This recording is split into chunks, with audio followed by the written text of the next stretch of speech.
여러분, 여기 기이한 미스터리가 하나 있습니다. 서류상으로는 분명히 죽어서 장례까지 치른 사람입니다. 사망 진단서도 있습니다. 그런데 이 사람이 오늘 아침 멀쩡히 일어나서 밥을 먹고 출근하고 심지어 화를 내고 욕심을 부립니다. 우리는 이런 존재를 좀비라고 부릅니다. 그런데 놀랍게도 성경은 오늘 이 자리에 앉아있는 여러분을 향해 바로 그 선언을 하고 있습니다. 너는 죽었다. 이상하지 않습니까? 나는 이렇게 살아있는데 내 욕망은 이렇게 팔팔한데 성경은 왜 나를 죽었다고 합니까? 만약 성경이 맞다면 지금 죄를 짓고 있는 나는 도대체 누구입니까? 유령입니까? 오늘 우리는 이 소름 끼치는 영적 미스터리를 풀 것입니다. 당신이 왜 죽었음에도 죄를 짓는지, 그리고 어떻게 해야 이 지긋지긋한 살아있는 시체의 삶을 끝낼 수 있는지 그 충격적인 진실을 공개합니다. 사랑하는 여러분, 오늘 아침 저는 여러분의 영혼 가장 깊은 곳, 아무에게도 들키고 싶지 않았던 그 비참한 패배의 현장을 고발하려 합니다. 우리는 지난 여러 주일 동안 영적 우울증이라는 무거운 주제와 씨름해 왔습니다. 왜 우리는 기쁨의 종교인 기독교를 믿으면서도 실제 삶에서는 장례식장 조문객처럼 우울하게 살아가는 것입니까? 솔직해집시다. 여러분은 주일 아침 교회에 올 때는 거룩한 성도의 가면을 씁니다. 할렐루야, 주님은 승리하셨습니다. 라고 찬양합니다. 그러나 예배당 문을 나서서 월요일 아침 저 치열한 세상의 전쟁터로 돌아갔을 때 여러분의 실상은 어떻습니까? 작은 유혹 하나에 맥없이 무너집니다. 직장 상사의 말 한마디에 분노가 치밀어 오르고 통장의 잔고를 보며 하나님을 원망합니다. 남들은 다 잘 사는 것 같은데 나만 뒤처지는 것 같아. 질투심에 밤잠을 설치고 은밀한 죄를 짓고 나서야 나는 쓰레기구나 하고 자책합니다. 이것이 반복되다 보니 여러분의 마음속에는 아주 무서운 질문 하나가 독버섯처럼 피어오릅니다. 도대체 구원이란 게 있기는 한 건가? 하나님이 나를 돕고 계시긴 한 건가? 내가 믿는 복음이 내 삶에 무슨 소용이 있단 말인가? 여러분은 지금 영적인 막다른 골목에 와 있습니다. 앞으로 나아가자니 힘이 없고 뒤로 돌아가자니 지옥이 무섭습니다. 이러지도 저러지도 못한 채 그저 종교인이라는 껍데기만 쓰고 하루하루를 버티고 있는 것입니다. 이것은 비참한 일입니다. 아니, 이것은 하나님의 영광을 가리는 끔찍한 죄악입니다. 세상 사람들은 우울한 여러분을 보며 예수 믿어도 별 수 없네 라고 조롱합니다. 도대체 왜 이 모양이 되었을까요? 여러분이 기도를 적게 해서일까요? 원금이 부족해서일까요? 아닙니다. 진단을 정확히 해야 합니다. 오진하면 환자는 죽습니다. 여러분이 영적 우울증에 걸린 이유는 단 하나입니다. 여러분은 성경이 말하는 내가 누구인지를 모르고 있습니다. 여러분은 여러분에게 일어난 엄청난 사건을 까맣게 잊어버렸거나 아니면 한 번도 제대로 이해한 적이 없는 것입니다. 오늘 바울 사도는 로마서 6장에서 이 패배감에 젖은 우리를 향해 정신 차려라 라고 소리치고 있습니다. 오늘 본문을 보십시오. 바울은 우리에게 충격적인, 아니 논리적으로 말이 안 되는 이야기를 하고 있습니다. 만일 우리가 그의 죽으심을 본받아 함께 심겨졌으면 또한 그의 부활을 본받아 연합한 자가 되리라. 아자이. 바울은 말합니다. 너는 죽었다. 여러분, 이 말을 비유나 상징으로 듣지 마십시오. 이것은 시적인 표현이 아닙니다. 이것은 법적인 사실, forensic fact이자 역사적인 사건, historical event입니다. 그러나 여기서 우리의 이성은 반발합니다. 목사님, 제가 죽었다니요. 제 심장은 이렇게 뛰고 있는데요. 제 욕망은 이렇게 팔팔한데요. 어제도 화내고 오늘도 짜증냈는데 시체가 어떻게 짜증을 냅니까? 성경이 틀린 거 아닙니까? 우리는 여기서 딜레마에 빠집니다. 성경은 너는 죄에 대해 죽었다고 하는데 내 경험은 나는 죄에 대해 시퍼렇게 살아있다고 합니다. 이 괴리감, 바로 이것이 여러분을 미치게 만드는 것입니다. 나는 위선자야. 나는 가짜야. 이렇게 자책하며 영적 침체의 늪으로 빠져듭니다. 하지만 여러분, 잠시 멈추십시오. 여러분의 느낌, feeling과 성경의 fact가 충돌할 때 무엇이 옳은 것입니까? 우리의 타락한 감각이 옳습니까? 아니면 영원하신 하나님의 말씀이 옳습니까? 문제는 성경에 있는 것이 아니라 그 성경을 오해하고 있는 여러분의 머리에 있습니다. 바울이 말하는 죽었다는 것은 여러분의 존재가 사라졌다는 뜻이 아닙니다. 그것은 여러분의 옛 신분, 옛 소속, 옛 자아, 올드맨과 끝장났다는 뜻입니다. 상상해 보십시오. 여기 노예가 한 명 있습니다. 그는 평생 주인에게 매맞으며 살았습니다. 그런데 어느 날 그 노예가 죽었습니다. 장례를 치르고 무덤에 묻혔습니다. 자, 그 주인이 무덤에 와서 일어나 일해 라고 소리칩니다. 채찍을 휘두릅니다. 그 죽은 노예가 벌떡 일어나서 내 주인님 합니까? 아닙니다. 죽음은 모든 관계를 끊어버립니다. 죽음은 주인의 권리로부터 그를 해방시킵니다. 바울의 논리는 이것입니다. 너는 죄라는 주인에 대해 죽었다. 그러니 죄가 너를 건드릴 수 없다. 그런데 왜 여러분은 여전히 죄에게 반응합니까? 그것은 여러분이 좀비처럼 굴고 있기 때문입니다. 이미 법적으로 해방되었는데, 이미 죽어서 장사 지낸 바 되었는데 마귀의 속임수에 넘어가서 아이고 주인님 오셨습니까? 하고 무덤을 파고 나와 스스로 노예 노릇을 하고 있는 것입니다. 이 얼마나 억울하고 얼마나 바보 같은 짓입니까? 그렇다면 이 비참한 좀비 생활을 청산하고 진짜 승리하는 삶을 살려면 어떻게 해야 합니까? 답은 하나입니다. 연합, 유니언을 깨닫는 것입니다. 5절을 다시 보십시오. 함께 심겨졌으면 이 단어는 헬라어로 쉼프이토스입니다. 이것은 함께 자라다, 접붙여지다 라는 뜻입니다. 농부가 야생 올리브나무 가지를 잘라다가 참 올리브나무 줄기에 꽂아 묶어버리는 것을 상상해 보십시오. 처음에는 가지가 말합니다. 나 죽는 거 아니야? 내 뿌리가 잘렸잖아. 맞습니다. 가지는 죽었습니다. 과거의 뿌리로부터 죽었습니다. 그러나 동시에 무슨 일이 일어납니까?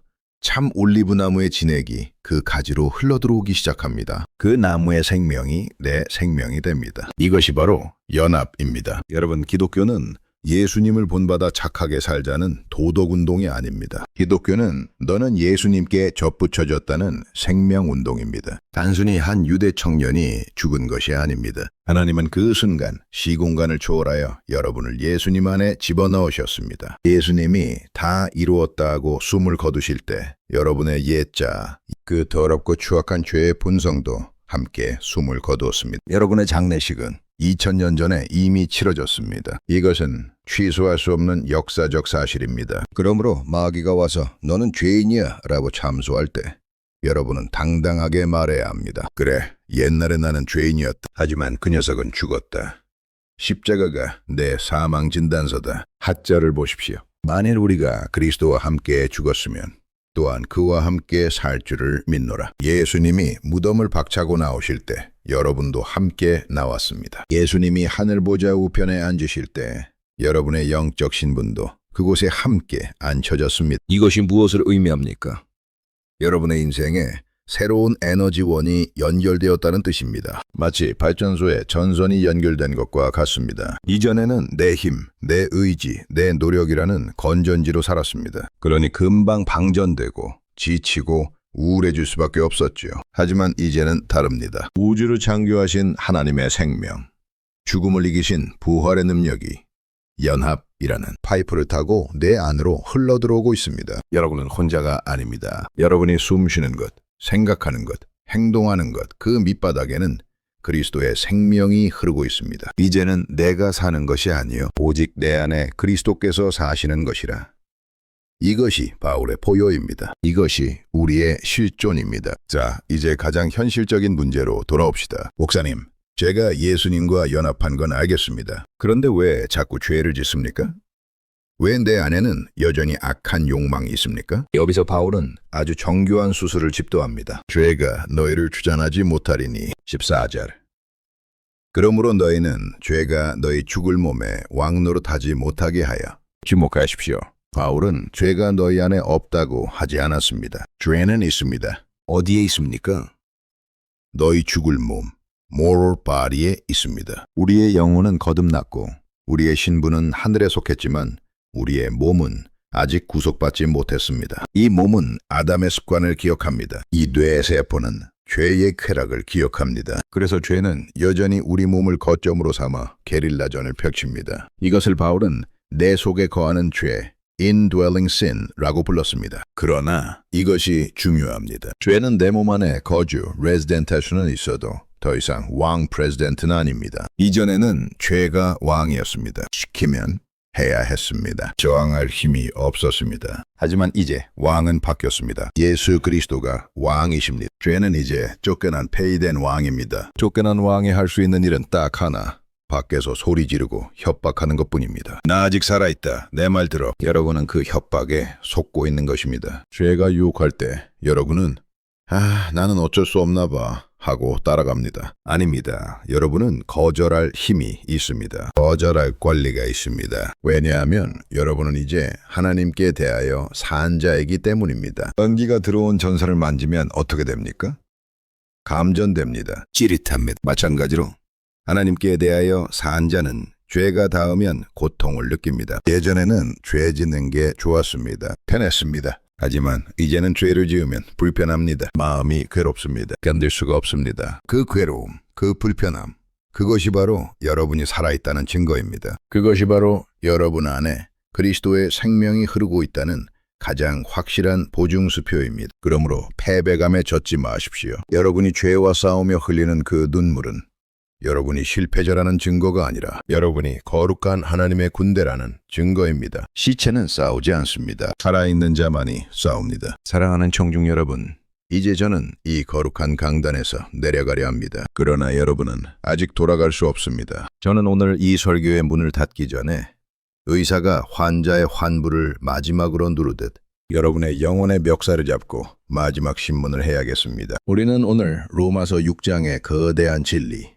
너희 자신을 죄에 대하여는 죽은 자요 하나님께 대하여는 산 자로 여길지어다 라는 하나님의 지상명령을 들었습니다. 이것은 제 권면이 아닙니다. 이것은 바울의 철학이 아닙니다. 이것은 만군의 여호와 하나님께서 피 흘려 죽으신 당신의 아들의 십자가를 증거물로 삼아 이제 저는 피고석에 앉은 여러분에게 묻습니다. 오늘 이 압도적인 진리를 듣고도 여러분은 여전히 나는 연약해서 안 돼, 나는 어쩔 수 없는 죄인이야 라는 패배주의의 감옥으로 다시 기어 들어가시겠습니까? 구원받았으니 적당히 세상과 타협하며 살아도 안전하다고 자유하며 저 바깥 세상의 우물통 속으로 다시 다이빙 하시겠습니까? 만약 오늘 이 말씀을 듣고도 여러분의 심령에 아무런 거룩한 분노가 일어나지 않는다면, 만약 그래도 죄 짓는 게 좋은데 어떻게? 라는 사탄의 속삭임이 여전히 여러분의 안방을 차지하고 있다면 저는 오늘 이 시간 여러분의 구원 자체를 의심해보라고 경고할 수밖에 없습니다. 왜냐하면 생명이 들어온 자는 죽음의 냄새를 견딜 수 없기 때문입니다. 이제 바울이 우리에게 던지는 두 가지 거대한 명령, 여겨라 reckon과 드려라 yield를 여러분의 가슴에 불도장처럼 새기십시오. 첫째, 바울은 여겨라고 명령합니다. 많은 분들이 설교 후에 저에게 와서 이렇게 호소합니다. 목사님, 말씀은 논리적으로 맞습니다. 하지만 저는 느껴지지 않습니다. I don't feel it. 저는 제가 죄에 대해 죽었다는 느낌이 전혀 안 듭니다. 제 안에는 여전히 죄의 욕망이 불타오르는데 어떻게 제가 죽었다고 믿습니까? 이건 자기 최면 아닙니까?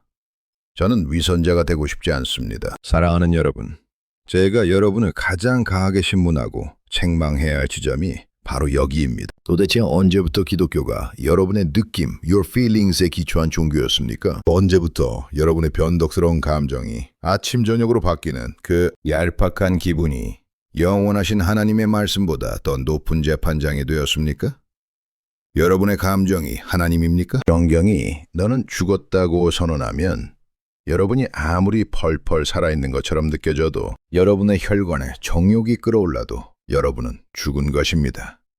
이것이 믿음입니다. 간사가 법정에서 무죄라고 선고하고 의사봉을 두드렸습니다. 그런데 피고인이 판사님, 저는 기분상 아직 죄인 같은데 감옥에 더 있을게요 라고 말한다면 그 사람은 겸손한 게 아니라 미친 것입니다. 여긴다 로기조마이는 것은 회계 장부에 숫자를 기입하는 것입니다. 여러분의 감정의 장부를 찢어버리십시오. 그리고 하나님의 사실, 팩트의 장부를 펼치십시오. 마귀는 여러분의 감정을 타고 들어옵니다. 마귀는 여러분의 귀에 속삭입니다. 네 꼬라지를 봐. 네가 무슨 의인이야. 너는 어제도 넘어졌잖아. 너는 위선자야. 너는 변하지 않았어. 너는 그냥 종교인일 뿐이야. 그때 여러분이 그래, 내 느낌에도 그런 거 같아. 나는 안 되나 봐 라고 동의하는 순간 여러분은 하나님을 거짓말쟁이로 만드는 것입니다. 그때 여러분은 감정이 아니라 문서를 들이밀어야 합니다. 십자가라는 붉은 판결문을 마귀의 면전에 던지십시오. 사탄아, 닥쳐라. 내 감정은 중요하지 않다. 여기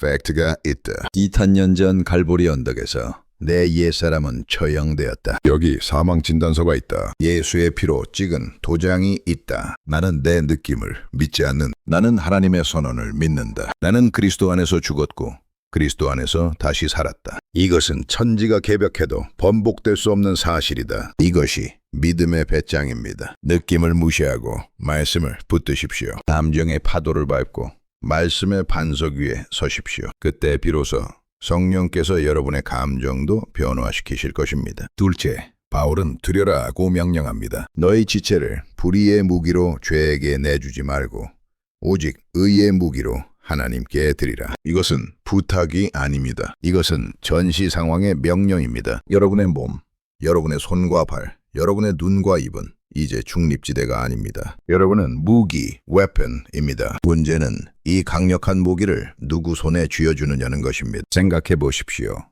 구원받은 여러분이, 왕의 자녀된 여러분이 여러분의 눈을 사용하여 음란한 것을 봅니다. 여러분의 입을 사용하여 형제를 저주합니다. 여러분의 손을 사용하여 더러운 돈을 만집니다. 이것이 무슨 뜻인지 아십니까? 이것은 하나님의 병기 창고에서 무기를 훔쳐다가 적군인 마귀의 손에 쥐어주는 반역, treason 행위입니다. 여러분이 죄를 지을 때마다 여러분은 여러분을 구원하신 예수 그리스도의 가슴에 총구를 겨누는 것과 같습니다. 어떻게 그럴 수 있습니까? 어떻게 나를 사랑하사 나를 위하여 자기 자신을 버리신 그분의 은혜를 입고도 그분의 원수에게 여러분의 지체를 빌려줄 수 있단 말입니까? 어떻게 죽었던 나사로가 무덤에서 걸어나와 다시 그 썩은 시체, 냄새가 그리워 무덤으로 기어들어갈 수 있단 말입니까? 오늘 이 시간 여러분의 지체를 점검하십시오. 옛다 마귀야, 내 눈을 써라. 옛다 죄야, 내 시간을 써라. 이렇게 살았던 배신자의 삶을 청산하십시오. 우리가 우울한 이유는 단 하나입니다. 이 엄청난 핵폭탄 같은 부활의 능력을 품고도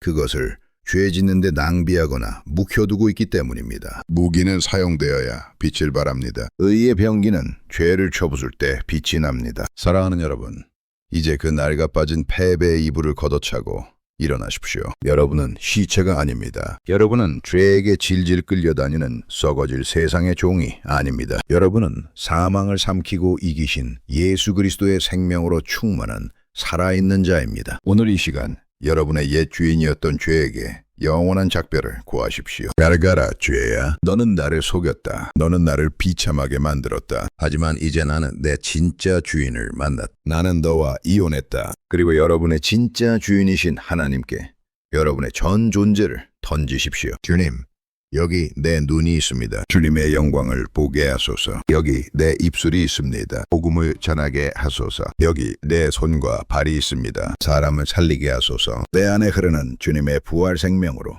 이 세상을 정복하게 하소서. 이것이 복음입니다. 이것이 로마서의 외침입니다. 우리는 죄를 이길 수 있습니다. 아니, 그리스도 안에서 이미 이겼습니다. 이 압도적인 십자가의 승리 위에서 매일 죄를 밟고 일어서는 세상이 감당치 못하는 하나님의 거룩한 용사들이 되시기를 우리 대장 되신 예수 그리스도의 이름으로 축원합니다. 이제 다 함께 우리를 죽음에서 건져 생명으로 옮기신 위대하신 하나님 앞에 무릎 꿇어 기도합시다. 오 거룩하시고 전능하신 아버지 하나님, 우리는 그동안 왕의 자녀라는 신분을 가지고도 마치 죄의 노예인 양 비굴하게 살았습니다. 십자가에서 이미 감옥문이 열렸는데도 내 감정에 속아 마귀의 거짓말에 속아 어둠 속에 웅크리고 있었습니다. 의의 병기로 부름받았으면서도 내 지체를 죄에게 내어주었던 우리의 끔찍한 반역죄를 용서하여 주시옵소서. 오늘 강단에서 선포된 이 십자가의 진리가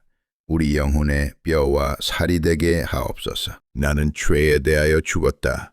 나는 하나님께 대하여 살았다. 이 거룩한 사실, 팩트를 날마다 매 순간마다 선포하게 하옵소서. 내 감정이 요동칠 때마다 십자가의 문서를 붙들게 하시고 죄가 유혹할 때마다 나는 죽었다고 선포하며 단호히 끊어내게 하옵소서. 내 안에 흐르는 예수의 부활 생명으로 죄의 소욕을 불태우고 우리 몸을 의의 무기로 하나님께 드리며 승리자의 기쁨으로 세상을 호령하게 하옵소서. 우리를 흑암의 권세에서 건져내어 사랑의 아들의 나라로 옮기신 우리 주 예수 그리스도의 이름으로 기도합니다. 아멘.